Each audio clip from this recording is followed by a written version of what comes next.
Tak kenal pesepak bola bertubuh mungil Andik Firmansyah. Karirnya cukup mentereng kala sukses menjadi tulang punggung dan mengemban ban kapten baik untuk timnas level junior hingga senior. Kepiawaian Andik Firmansyah mulai terlihat saat dirinya masuk ke dalam jajaran punggawa timnas U23 Indonesia di tahun 2012 silam. Lalu kemudian dari sana pemain yang dikenal lincah dan gesit itu pun jadi primadona dan incaran banyak klub dalam dan luar negeri.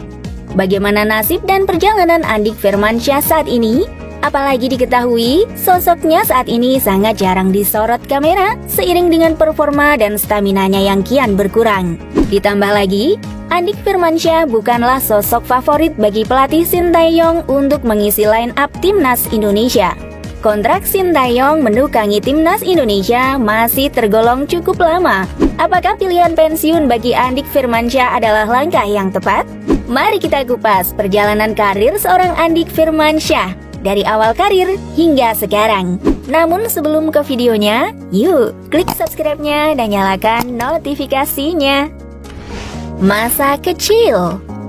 Andik Firmansyah merupakan pesepak bola kelahiran Jember, Jawa Timur yang lahir 30 tahun yang silam. Andik berasal dari keluarga yang tidak mampu.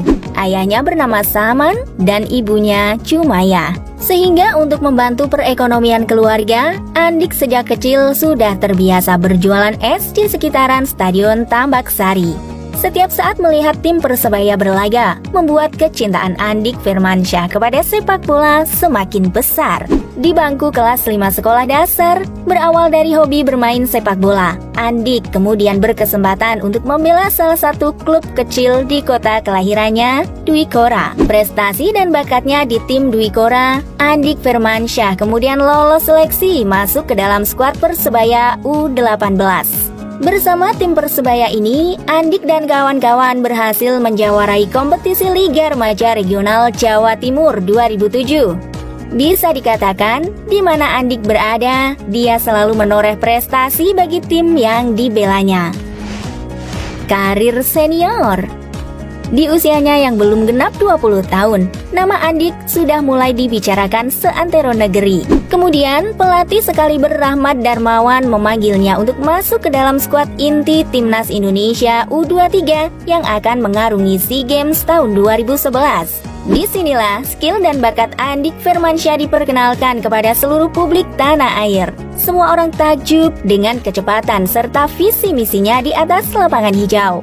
Namun sayang, Indonesia kembali gagal membawa pulang trofi juara setelah di partai final dikalahkan Malaysia dengan agregat 4-2. Meskipun demikian, Andik masih menjadi bagian penting timnas Indonesia dalam perhelatan laga bertabur bintang melawan La Galaxy. Performanya yang menonjol membuat Andik mendapatkan hadiah kostum milik mantan pemain terbaik dunia, David Beckham, sekaligus sebagai bentuk permintaan maaf Beckham atas tackling yang dilakukannya kepada pemain bernomor punggung 21 tersebut. Messi Indonesia. Penampilan gemilang dan konsisten setiap berlaga, serta tak jarang jadi sosok penentu kemenangan timnya, membuat Andik Firmansyah pernah dijuluki Messi-nya Indonesia. Kehebatan Andik saat itu bahkan sudah sampai ke benua biru. Ia sanggup membuat klub besar dunia seperti Benfica dan Regina meliriknya. Namun, rumor itu dibantah Andik karena ia telah melakukan penandatanganan kontrak dengan Persebaya sampai 2013. Meski demikian, Andik tak membantah jika dirinya ingin go internasional. Barulah pada tahun 2014, untuk pertama kalinya Andik Firmansyah berkarir di luar negeri, tepatnya di Malaysia, saat menandatangani kontrak bersama klub Selangor FA. Kepindahan Andik tak sia-sia. Dipercaya sebagai ujung tombak, Andik sukses membawa Selangor FA juara Liga Super Malaysia. Setelah itu, kontraknya di Selangor FA diperpanjang dan ia mendapatkan gaji sebesar $150.000 per tahun. Nominal tersebut mencatatkan nama Andik Firmansyah sebagai pemain Indonesia dengan gaji tertinggi. Pada saat itu, memang kualitasnya tak diragukan sih. Berlari melewati 2-3 musuh dengan mudah. Apalagi, akurasi sepakannya yang bikin kiper lawan diuji. Sukses selama di Selangor, Andik kemudian berpindah tim. Ia memilih Kedah FA sebagai karir selanjutnya di tahun 2018. Selama setahun kontraknya bersama klub Malaysia tersebut, Andik gagal memberikan prestasi kepada klub berjuluk Hijau Kuning Kenari. Andik Firmansyah akhirnya memilih pulang ke Indonesia. Pulang kampung. Setelah 4 tahun berkarir di luar negeri, Andik Firmansyah akhirnya pulang ke Liga Indonesia. Andik memilih bergabung ke Madura United. Di Madura United, Andik Firmansyah dianggap sebagai pemain penting. Tak tanggung-tanggung, ia langsung menjadi pemain termahal, mengalahkan pemain asing Emerson Xavier. Meski jadi tulang punggung tim, Andik justru belum bisa membawa prestasi bagi Madura United. Ia kemudian hijrah ke Bayangkara United dengan status pemain kunci. Sayangnya, di klub ini, Andik juga masih gagal membawa pulang trofi Liga 1 Bayangkara yang sempat mereka raih di tahun 2017 silam. Makin tua. Saat ini, Andik Firmansyah bermain seolah tanpa motivasi. Selain sekedar mendapatkan bayaran sebagai pesepak bola, Andik sudah tidak punya harapan lagi mengembangkan karirnya.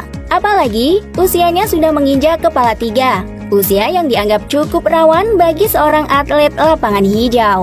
Terbukti, saat ini namanya sudah tersingkir dan tidak masuk lagi dalam pilihan mengisi bangku timnas Indonesia. Satu-satunya harapan bagi pemain lokal bisa mentas di ajang internasional. Apakah karir Andik Firmansyah sebagai pesepak bola profesional bisa berlanjut atau akan terhenti karena usia makin tua? Kira-kira bagaimana menurut kalian? Jangan lupa tulis di kolom komentar. And see you next video. Bye-bye.